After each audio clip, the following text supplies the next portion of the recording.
Alright, trying something new today. Got me a chunk of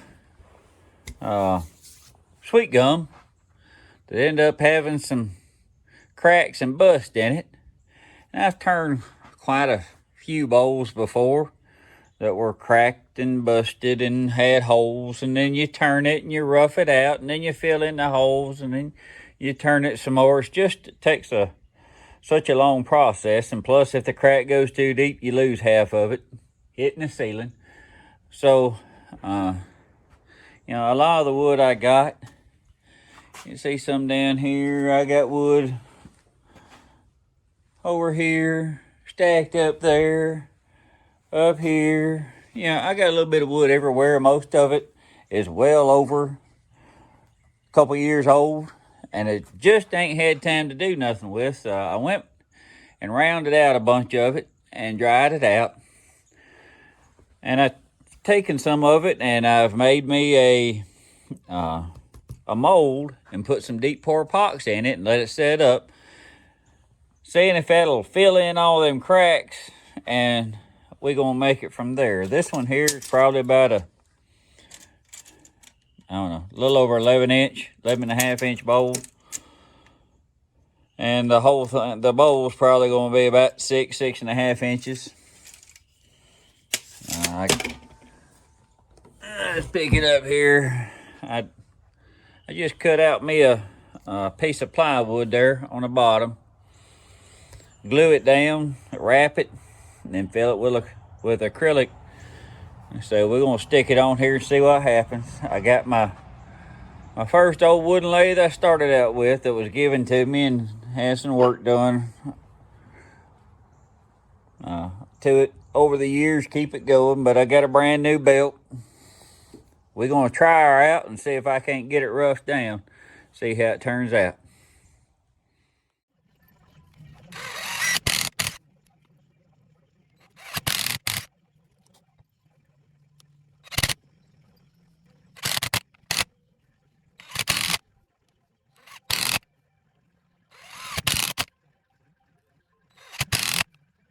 Now, I know I got a lot of tool fanatics out there that may think something odd about me using this little Harbor Freight. But if you look, if it's strong enough to twist off that tip, it's doing more than my old Craftsman one I had. So that's been a pretty good driver, especially considering the price.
Okay,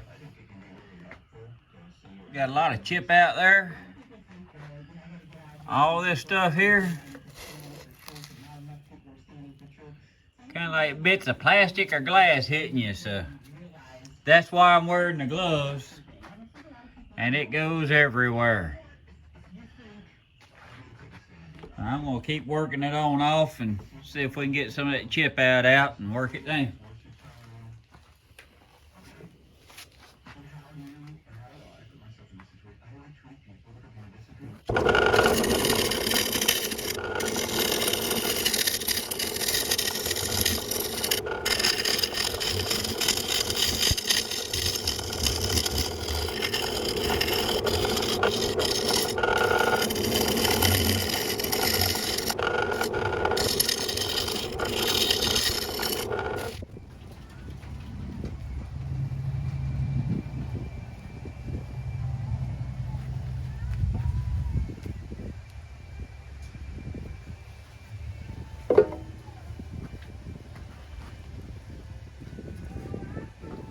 know how good it's gonna look once I get it hollowed out, but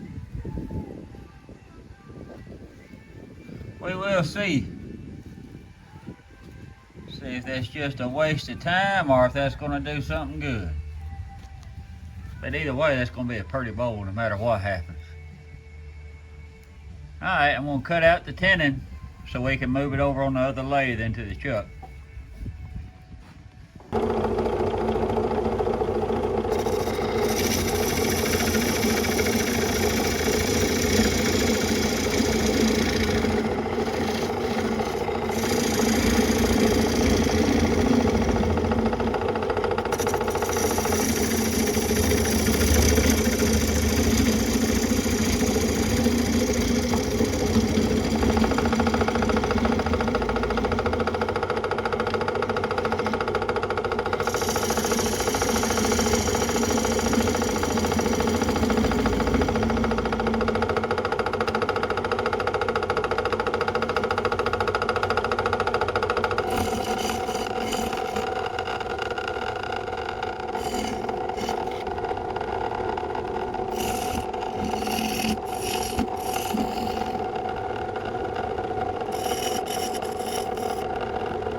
I get that to clean up some,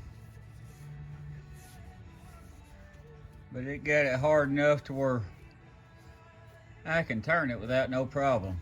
So even if there's a few cracks in it when I get done, that'll be okay. But that's gonna be pretty, that old rotten heart. It'll be out of balance the whole time, but we're gonna do it. I'm gonna move it over to the other lathe and stick the chuck in it and go from there now.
We'll go about that deep.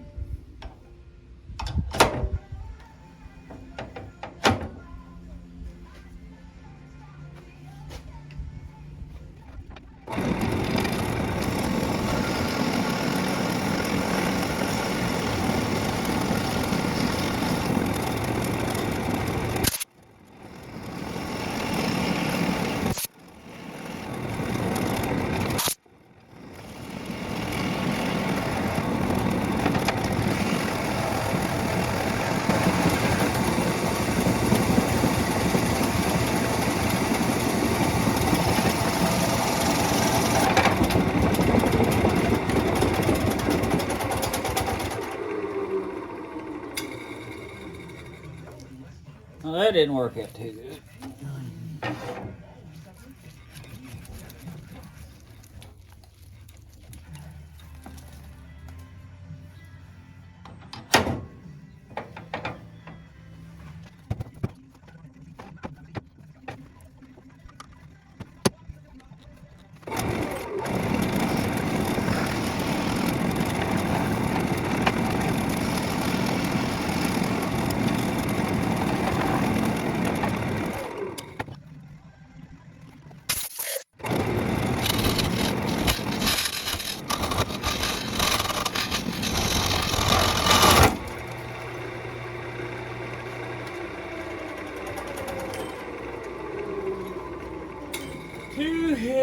too heavy, too heavy.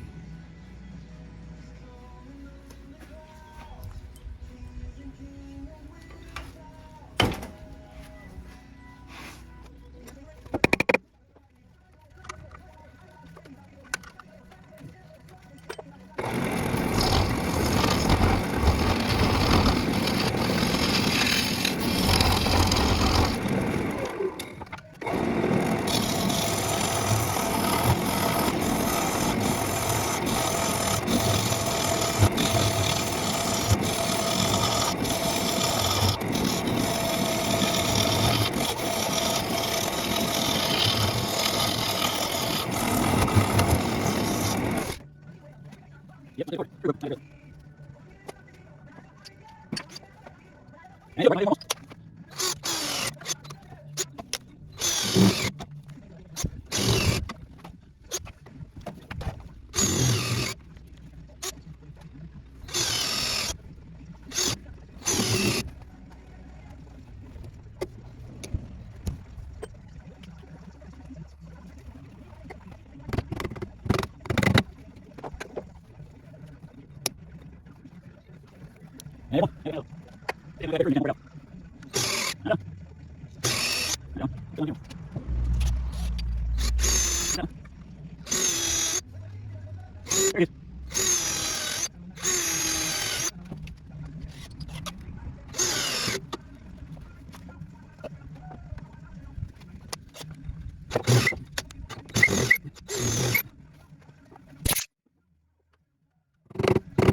All right, there's two.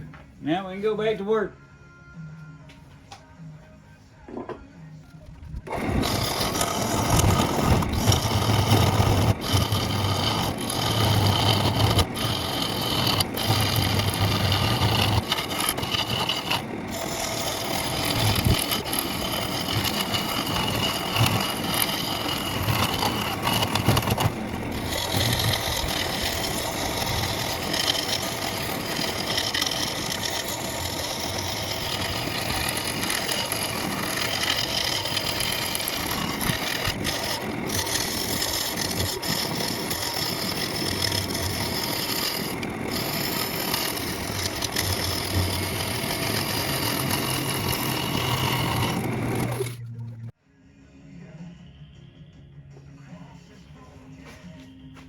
Alright, got a problem.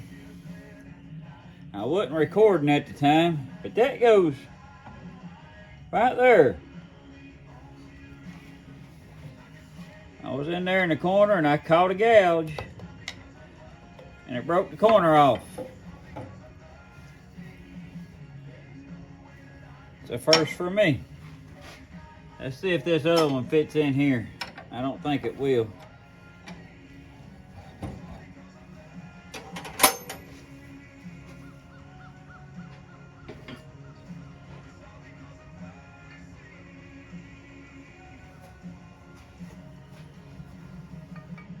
Different sizes. Let's see what happens. Oh no.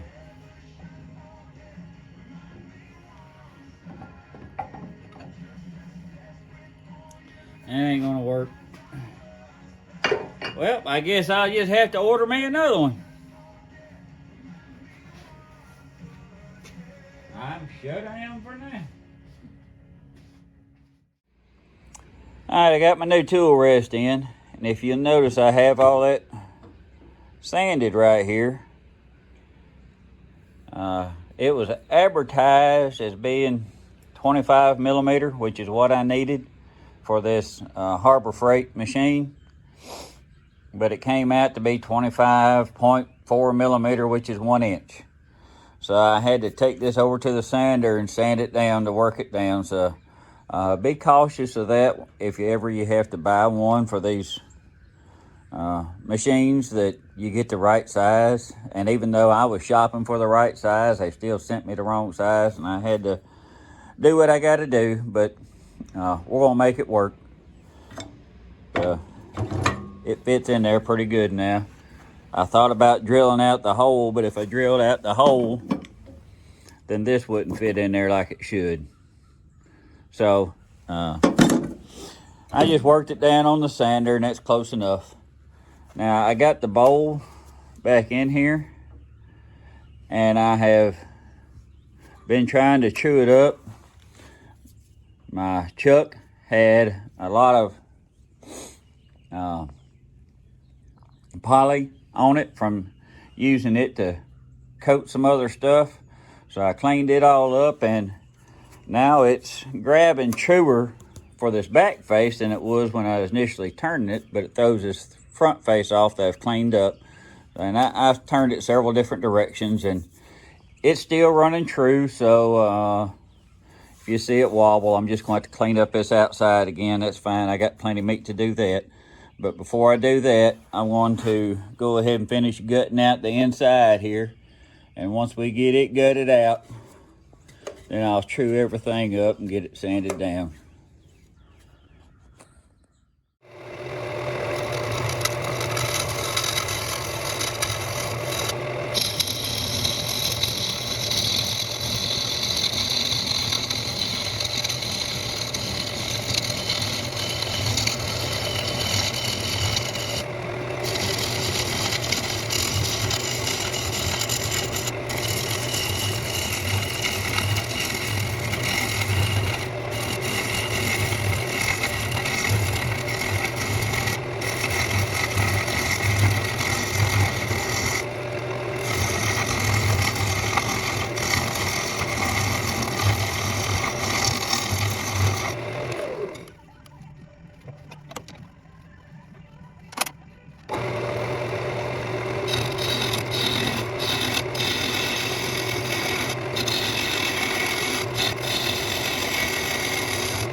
I think that'll take a finish.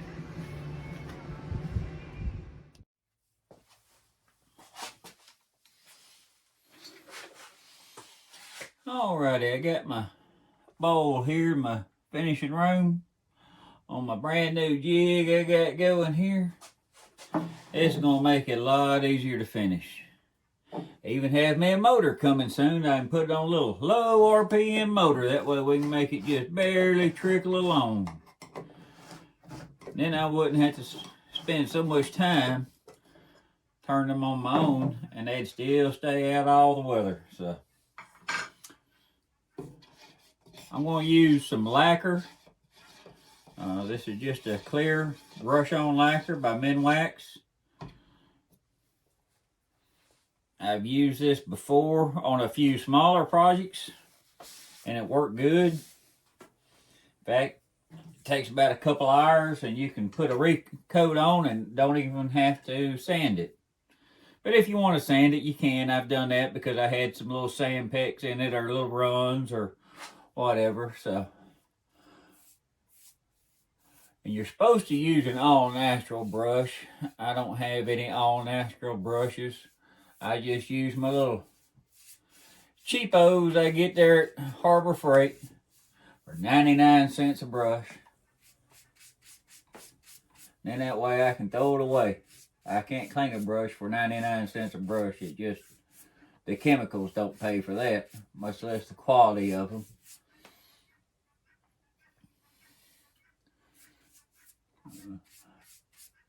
But if you notice as I'm turning this, all my coloring I got in here, it was in a pretty rotten area that was in the wood, which was the heart. This was a stump piece I got off a piece of sweet gum. And if I would have tried to fill in that any other way, I would have had a lot more problems than what I did. It took a little more work, but it did a lot better job of filling in than trying to do what I did before. What I would do before is just put some silicone or something around it and pour some in the cracks. But this way I was able to coat the whole thing, and that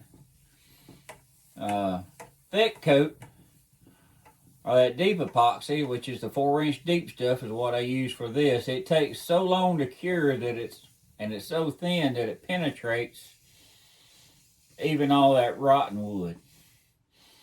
And it'll end up acting like a wood hardener and harden it up.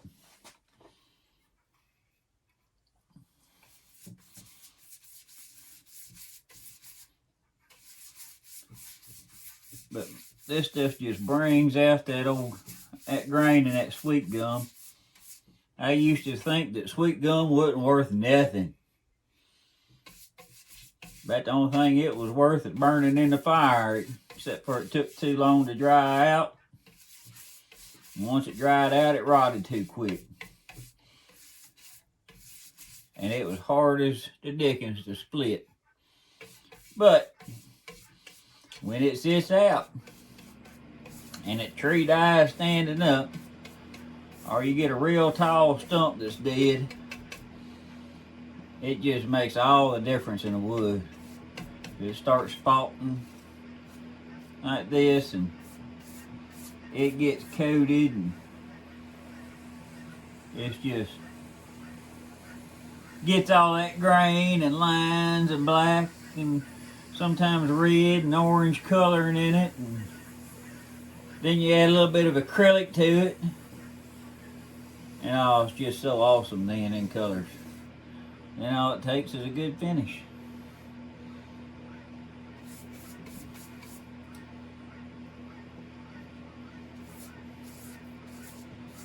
And it's going to take probably 3 to 4 coats of this. And I won't record all of them. But just to let y'all know, it will take several coats, I'm sure. Because like any other dried wood, it's going to suck up that finish. And if I get any imperfections, I will have to sand down before the next coat, but I won't have to sand just so the next coat will adhere.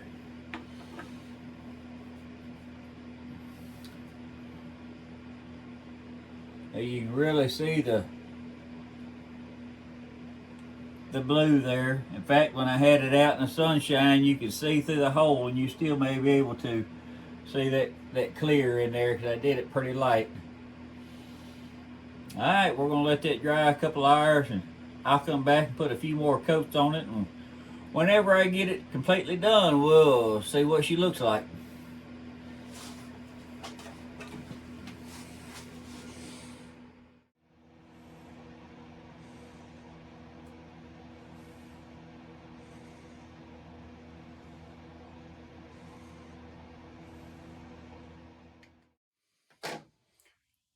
All right, got my bowl done. I ended up putting 1, 2, 3 coats of lacquer on it. If I were to do anything else, I would probably just sand it down and one more coat, but I'm pleased with the way this turned out. And if you'll see this knot area here, going through, it ain't a knot area, that's the hard area of the gum tree that was rotted out, and it was all split and cracked and pushed out. But when I coated this thing, wrapped it and did the deep pour in it, it filled in that gap and it hardened up all that soft wood there to allow me to turn it and put a good finish on it. So that worked out real well. And all my bowls, usually I was asked a few times to sign the bottom and write what type of wood, so I do them all now inside there. This is a sweet gum, come from the church area up here in Calhoun, from First Baptist Church Calhoun. But this is a stump after we took down one of them old dead gum trees up there. Turned out real good. So tell me what you think about it. Leave me a comment, like, subscribe. We'll see y'all in the next one.